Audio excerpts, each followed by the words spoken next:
Go ahead and take your meditation posture. Most important thing is that the back's straight. Now you want your head tight. You want your head tilted slightly forward. So you don't want to be looking straight forward. Your eyes should be kind of, if straight forward is 90 degrees, you're almost kind of like close to 45 degrees. Okay. So your head's slightly tilted forward.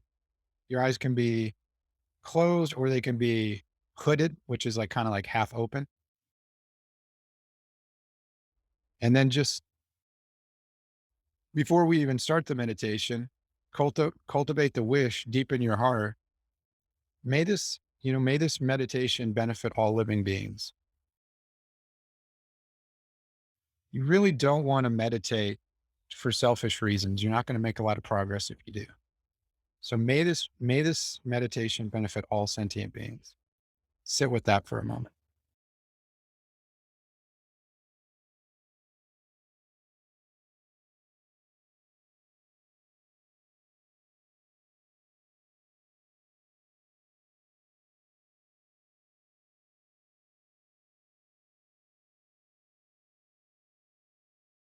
Okay, put your attention in your body.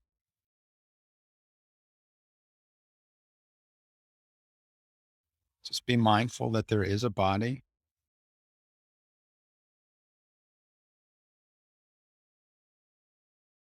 Try to focus on some of the sensations going on in your body right now.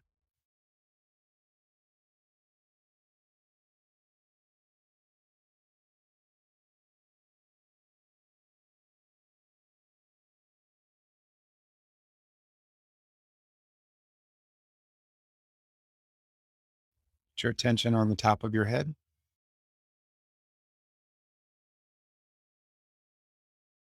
As you put your attention on each part of the body, make sure you relax and release all your tension. Forehead,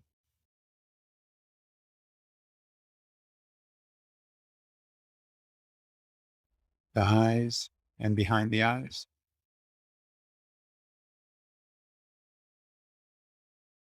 Relax and release. Let go.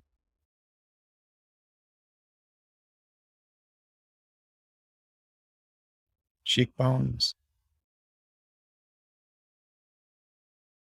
your jaw,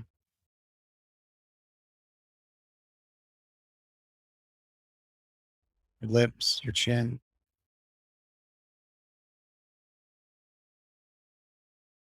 Just relax all these body parts. The back of your head,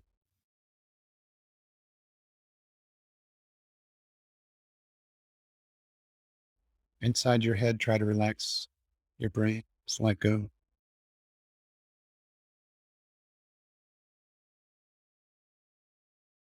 Front of your neck,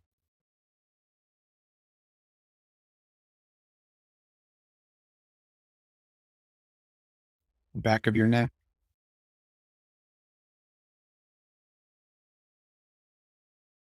trapezius muscles,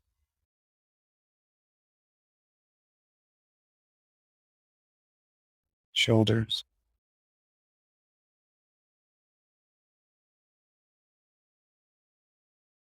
your arms,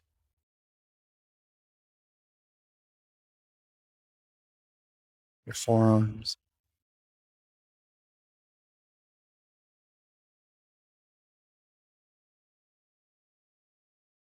your hands and your 10 fingers. Relax them. See how relaxed you can let your hands be. Just let go of all the tension. Let it evaporate.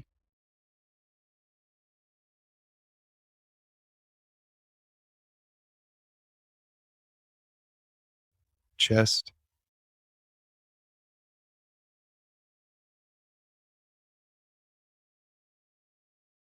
your upper back. Sure you relax your shoulders and your upper back. There's a lot of tension up there. Just release it. Doesn't belong to us.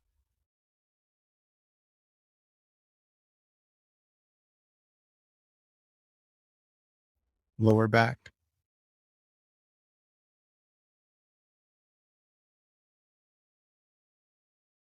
stomach,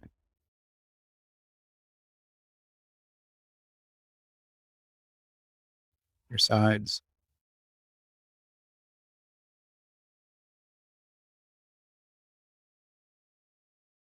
your butt,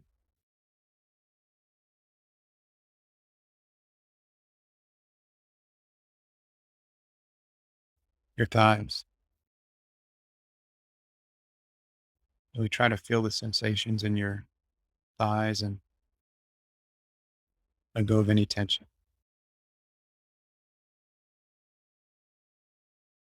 Hamstrings,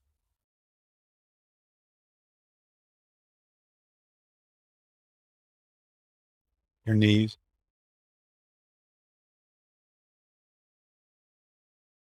your shins, your calves,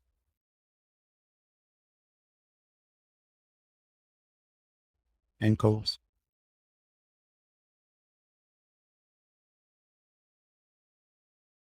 soles of your feet, top of your foot, and your 10 toes.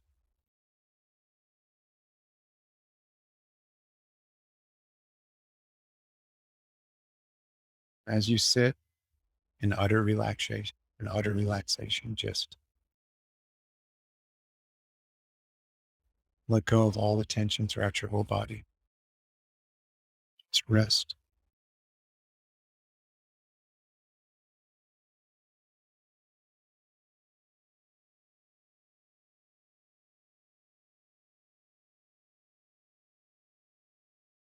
As you breathe in and out, and just know you're breathing in and out.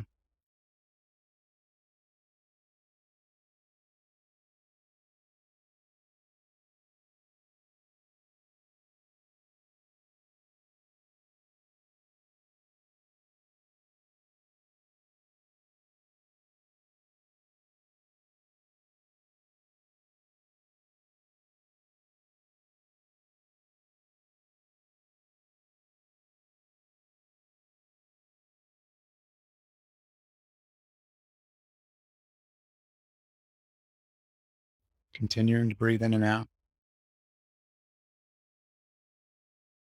We're not necessarily concentrating on the breath, but we're concentrating on the body resting and breathing out real gently and peaceful.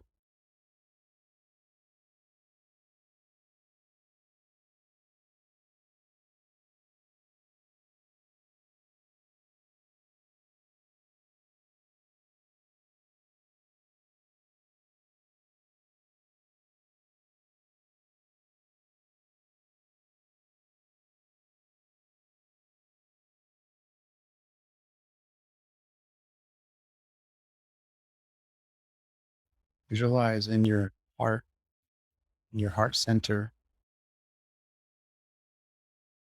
please visualize a white sphere of light,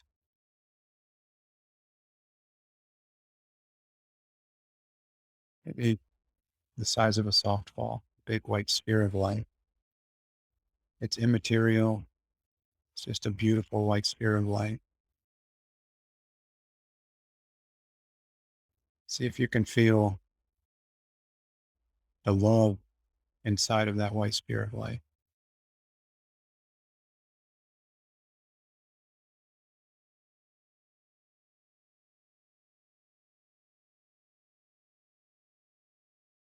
And then visualize in front of us our dear mother.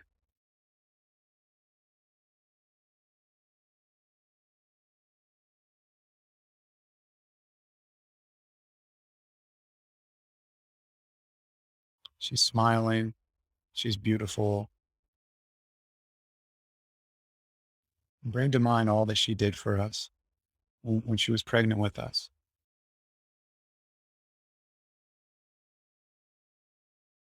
For 9 months, she vomited, struggled from emotional upheavals, hormones, back pain. It's as if she was invaded by a virus for 9 months.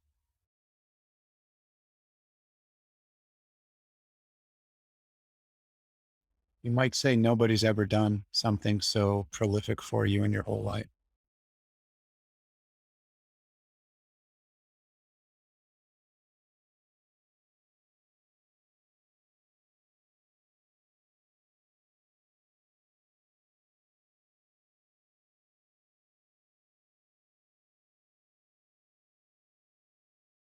Cultivate a sincere gratitude and appreciation for what she did.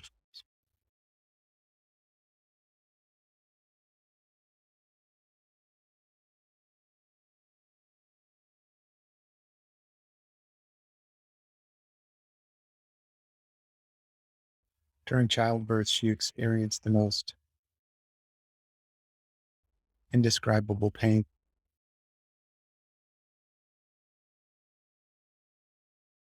Once we were finally born, the real work began for the next 18 years.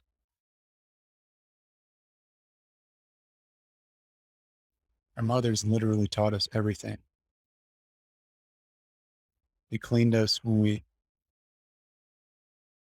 had dirty diapers. They fed us, put clothes on us. We were completely helpless.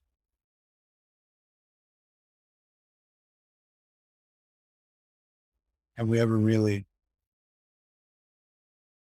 understood how prolific this is?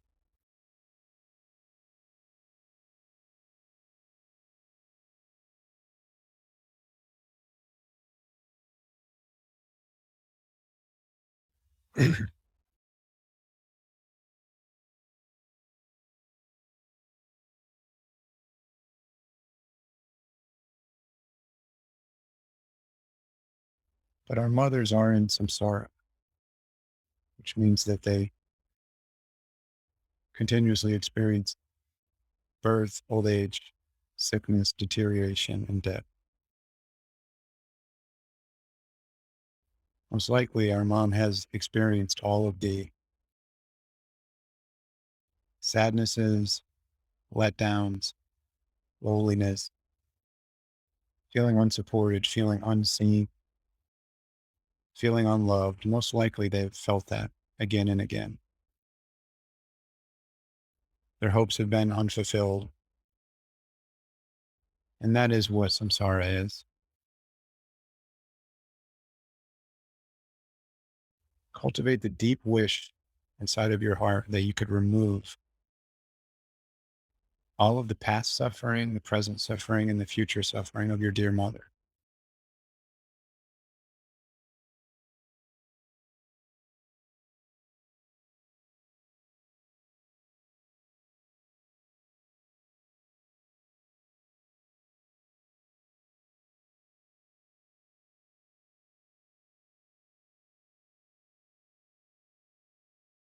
As you visualize your mother in front of you,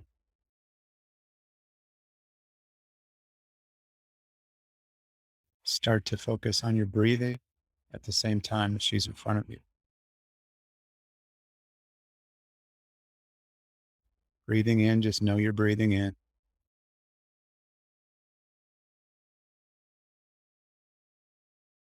Breathing out, just know you're breathing out.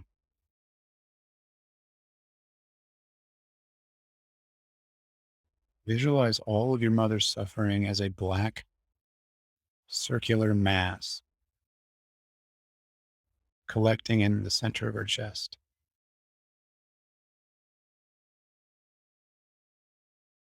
As you're breathing in, it's creating suction and trying to help that negative karma in your mother's chest exit the body. So focus really deeply on that. See if you can help all of that negativity exit her body in the form of black smoke and enter that white sphere at your heart.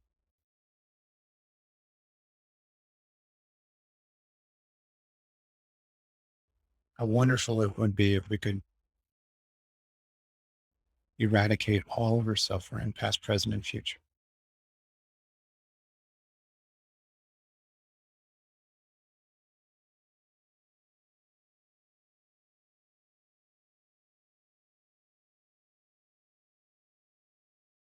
As you breathe in and all that smoke exits her chest, gladly take it into that white sphere in your heart with a feeling of immense joy that you've eradicated all of her sadness and suffering, not just past and present, but also in the future.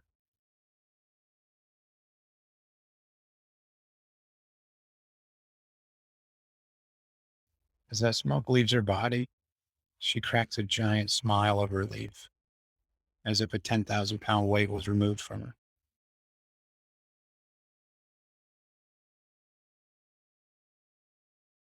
As it goes into the white sphere in your heart, it completely eradicates all of your own selfishness and all of your own past, present, and future suffering.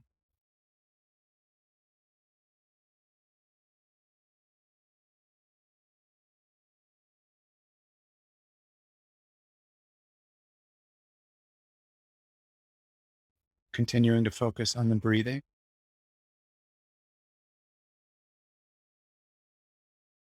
On the in breath, you're going to continue to take all of her suffering, breathing it in your nose and letting it go down into the white sphere in your heart.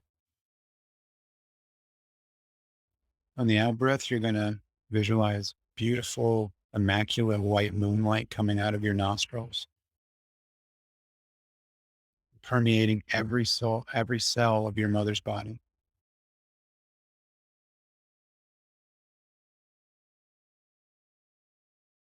You're breathing out love, compassion. You're giving her all of your wealth, all of your good karma. Every good deed you've ever done, you're giving her the positive merit from it.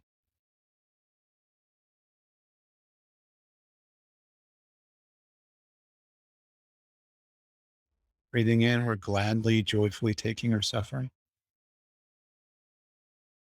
And we're giving all of our love, compassion.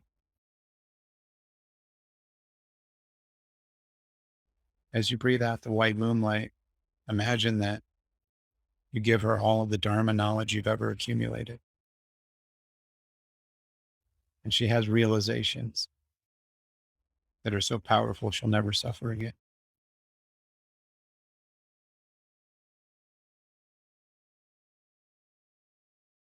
Now, next to her, envision your dad.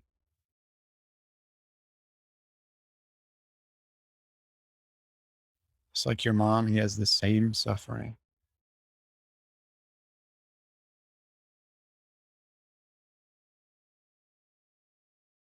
Visualizing that black mass of smoke in his chest, go ahead and relieve him of that burden.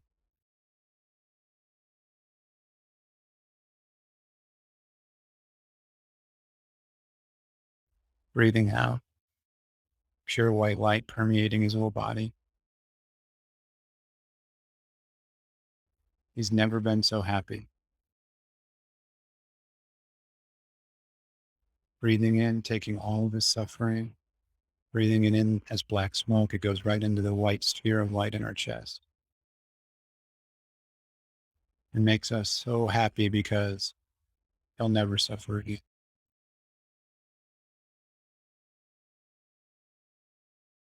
The more of this black smoke we take in, the more our whole body becomes white light, which is none other than love. As your mother and father stand next to each other, they're so happy. Now visualize any siblings, brothers, and sisters you have standing next to them,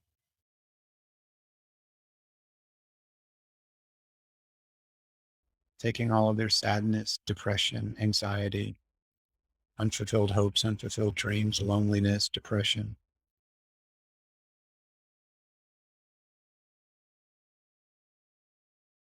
That black mass of smoke starts to collect in their chest, and we extract it with our breath. Breathing it in,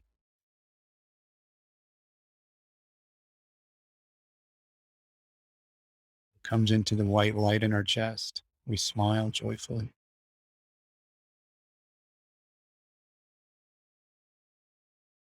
Breathing out, giving them our love, compassion, all of our well, all of our positive karma.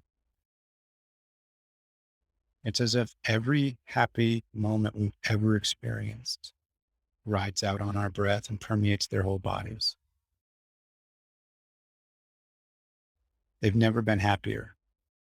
They've never known this type of happiness.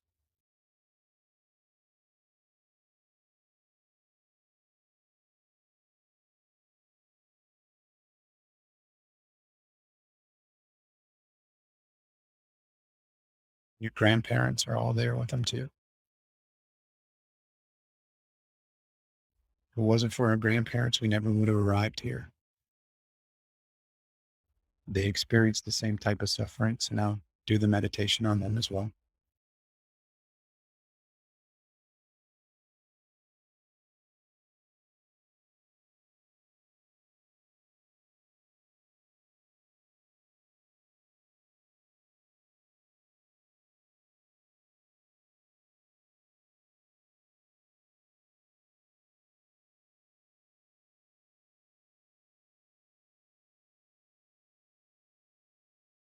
The more of their suffering we take, the more bliss we feel. It turns our body whiter and whiter, purifying all of our selfishness.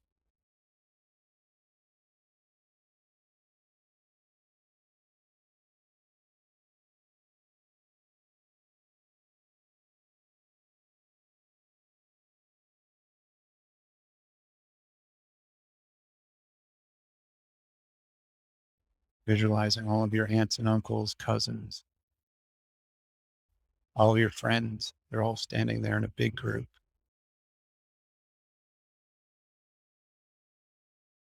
One thing they all have in common is they all want to be happy and they want to be free from suffering. They don't really know how to create the causes of happiness.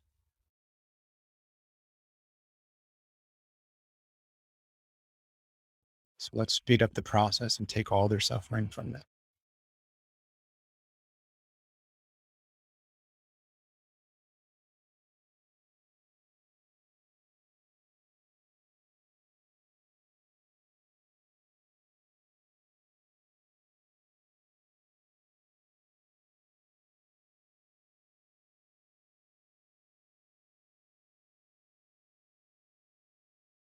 Breathing in, we take all of their suffering into the white light in our heart. Breathing out, we give them all of our love, every second of our life that's ever been happy. We give it to them in one breath.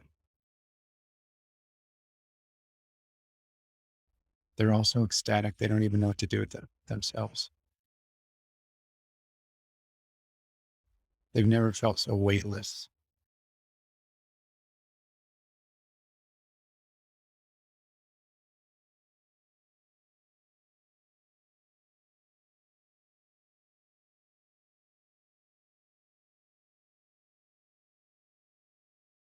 Now imagine before you the 7 billion humans on planet Earth.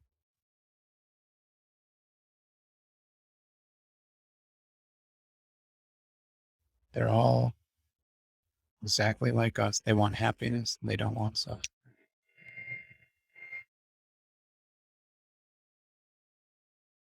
Imagine that you're taking all of their suffering into yourself.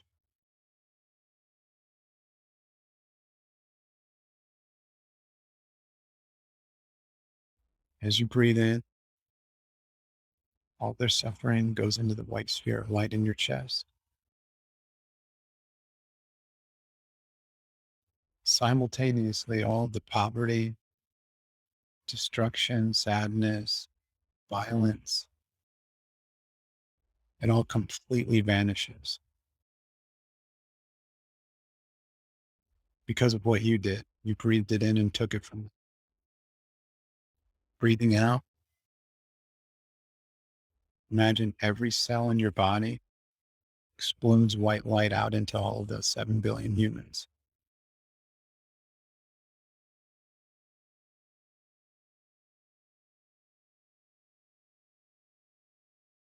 Imagine that they all are sitting in meditation posture, completely blissful, on the verge of Buddhahood.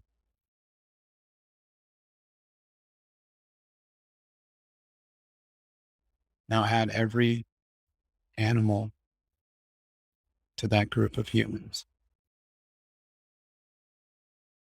All the deer that are hunted and killed for their lives, all of the farm animals that are slaughtered, and just the general difficulty that animals have because they're always prey to other animals or dealing with hot and cold. They're dealing with rain, freezing, very difficult lives. Take all their suffering,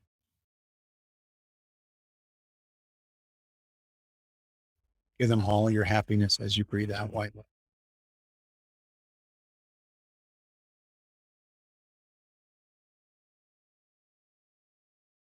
All the sky animals, birds, any type of animal that can fly, all the sea animals, any animal that can swim. We're taking all of their suffering into the white sphere of light in our chest. And breathing out, we permeate every cell of every living being's body with pure white love.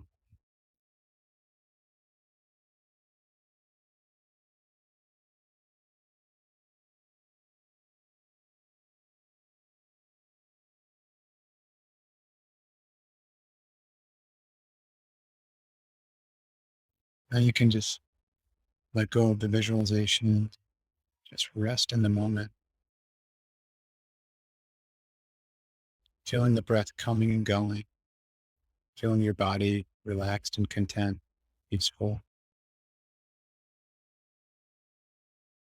Let go of any tension in your body.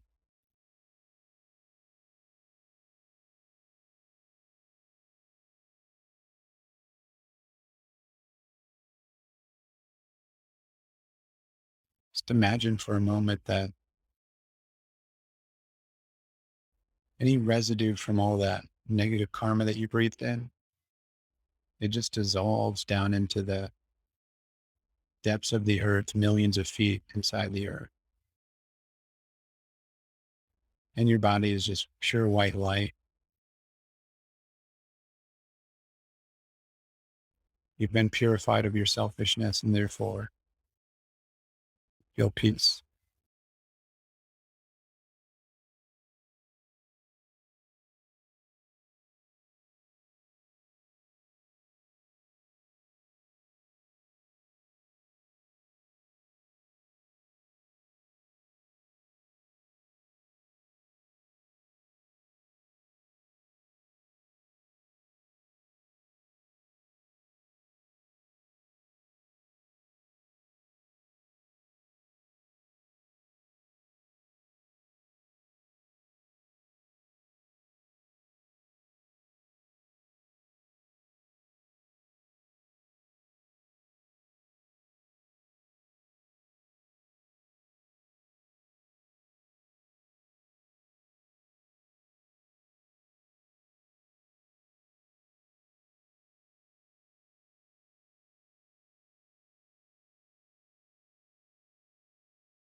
Gently opening your eyes.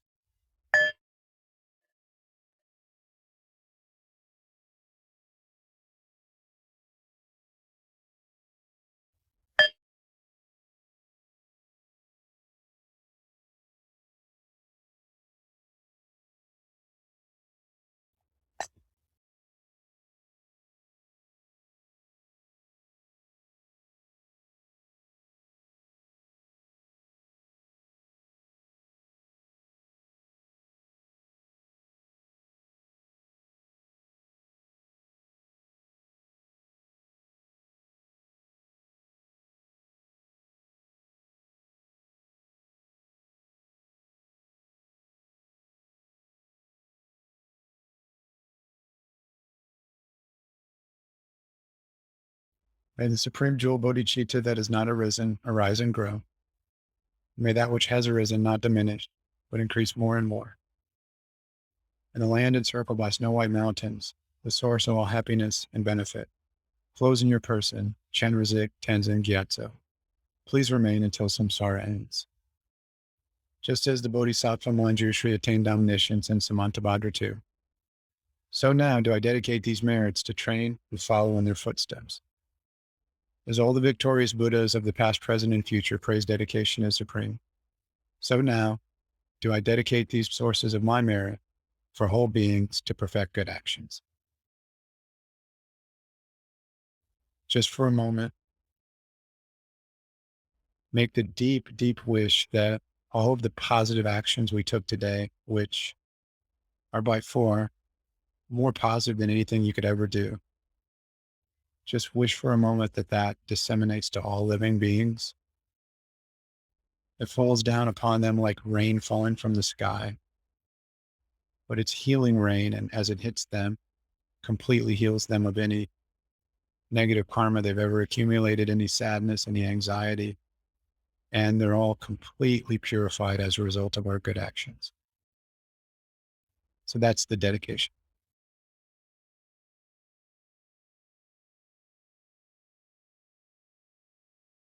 All right. Any questions, comments, questions?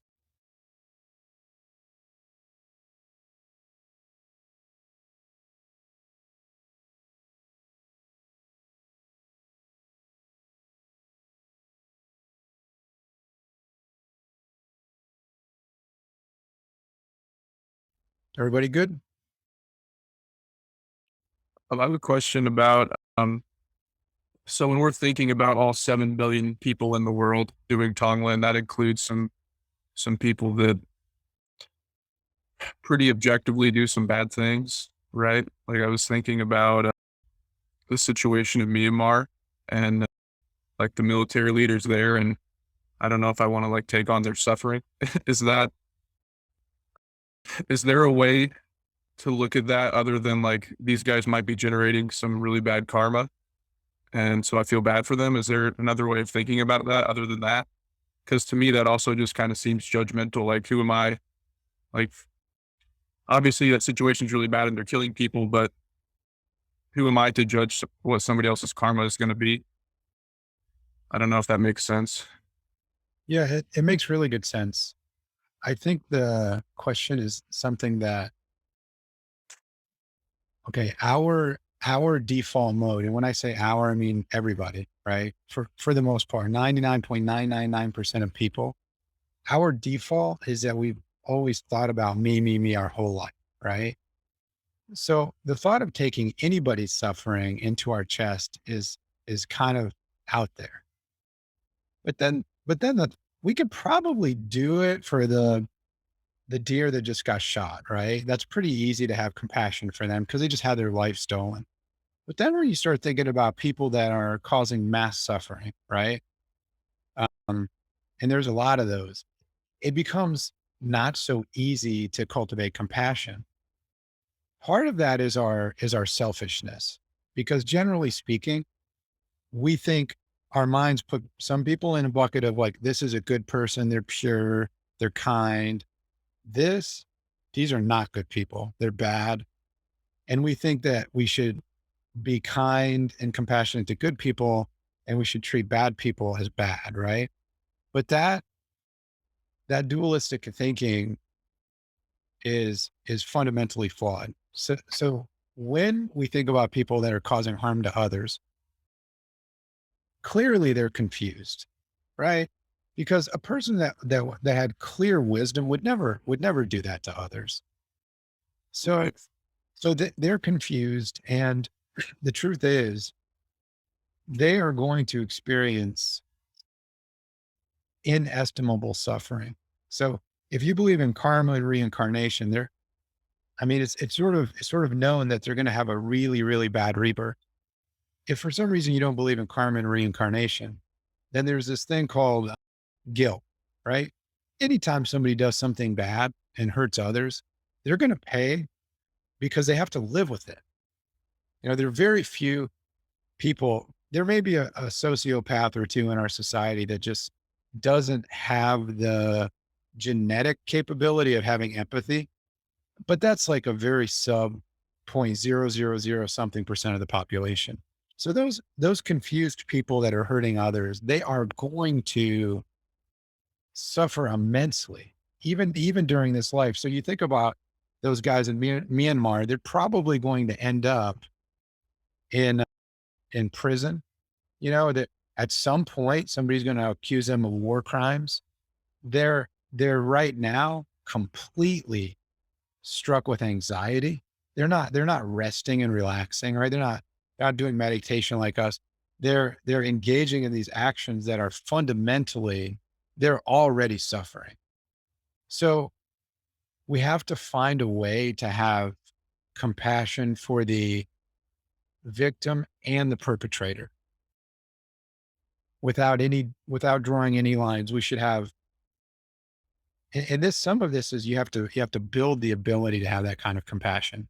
But we really want that. We want to be able to have compassion for the hypothetically orange president that previously ruled certain countries, even if he was negative and caused a great deal of suffering. I'm not talking about anybody in particular, no, but the bronze statue-ish individual that that hyped up all the white power gangs. I mean, what a pardon my language, what a shit show, right?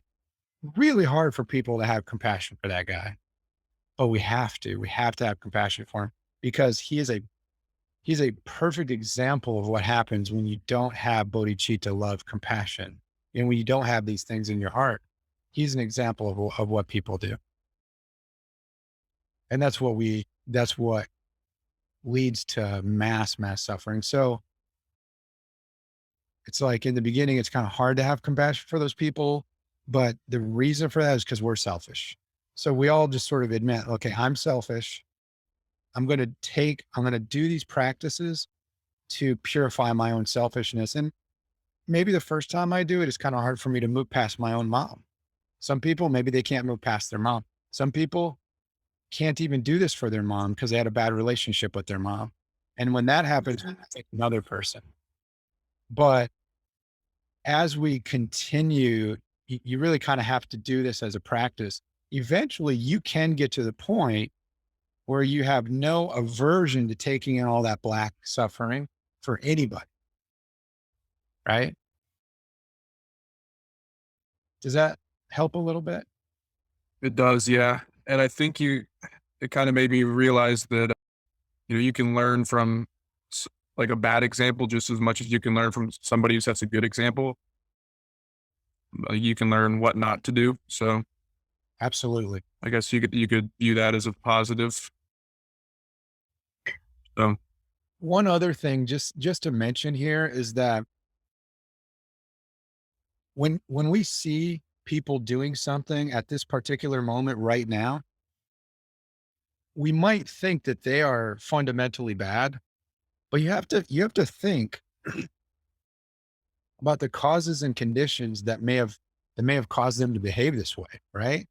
Because it's easy to look at somebody and think, what a horrible person to do this. But when you look back at a hypothetical bronze colored president, only hypothetical, I'm not talking about any specifics, but a sure, hypothetical bronze colored president who on the surface seemed like a horrible human, totally narcissistic, totally sociopathic, full of ego, didn't care about anybody else. You look at that hypothetical, again, no specifics, but let's say somebody like that existed. They probably are still trying to please their daddy from when they were 7 years old because their daddy probably said, "You're never going to amount to anything." And there's this drive to be okay, to be whole, to be loved, to be accepted. So it's like you see people and you don't, on the surface, you don't understand that they're suffering so much. And Buddhism has this idea of something called a hungry ghost. And that is this, it's a being with a long, very skinny neck like a straw, and then a giant stomach. And that stomach is very hungry, and they can never find food. And even if they do find food, their neck can't digest it because it's so small. And that's kind of a very good example of Americans. We strive and strive, and some Americans become millionaires, and then that's not enough. And they need to be a billionaire. And then once they're a billionaire, there's not enough to quench their thirst. So things are not what they appear, right? Things are not what they appear. Things are not fixed. They're all a result of all types of causes and conditions. So maybe those generals in Myanmar, Burma, some people know it as Burma. That's the old name. Maybe those generals were, maybe the lead general was beat up as a child, and then his dad made him go to military school, and he doesn't know any other way than to rule by force, right? I mean, you just don't know what caused the current events. So it's Right. understanding that it seems like they're really bad, but they're actually just a result of infinite causes that went into an equation, and now it's manifesting the way it is. Okay. So you could almost contemplate their emptiness, but now you don't want to go too far and let them off the hook because you don't want it. Nobody should ever cause suffering. We don't want to cause any suffering, but trying to see the reality of it is another good thing. Any other questions?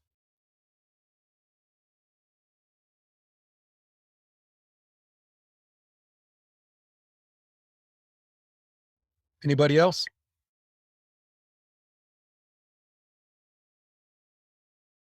Everybody understood the practice and was able to do it. There was no parts of it that were difficult or that you have questions about.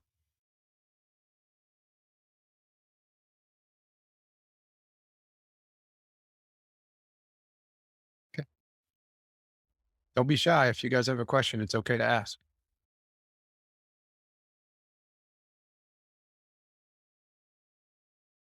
All right, cool. Well, thank you, everybody. Really appreciate these past weeks. It's kind of amazing that we've made it to point 7 so quickly. And is that right? Are we on point 7 or point 6? I feel like I'm losing it.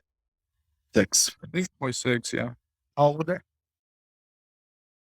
Oh, yeah, we're going to start point 6. I'm sorry. Yeah, we're going to start point 6 next week.